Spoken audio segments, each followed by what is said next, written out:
usually ma'am from sa imuhang isakyan padung sa Ecolan Lions pila gyud yung metro ni ma'am?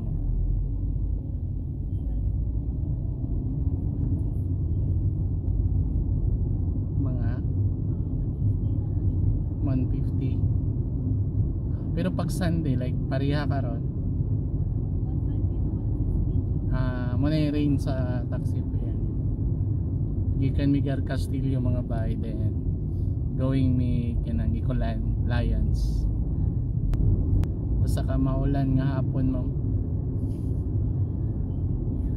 Taga kuan juga taga Al Castillo.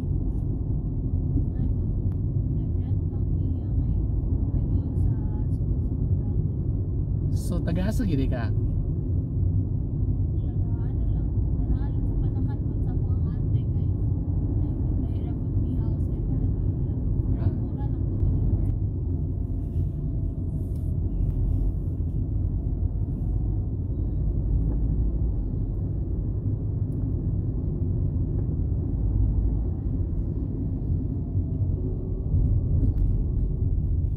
May na lang ma'am nagtaxi gyud ka ma'am ba?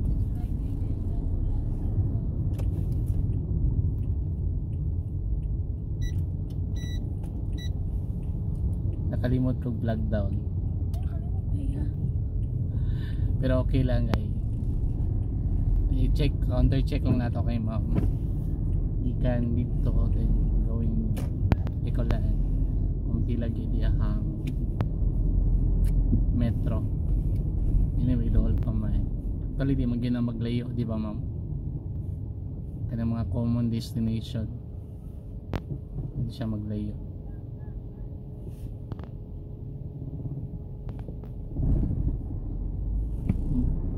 Ang nakalamang lang mga bike ay nakaas na ko pilay range taxi fare ni ma'am. Parang 120 to 150 daw.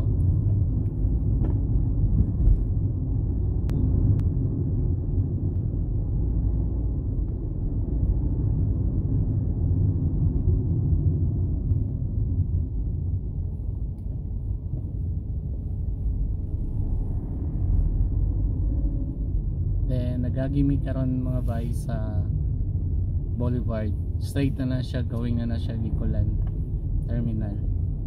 Kung asa ang destination ni ma'am.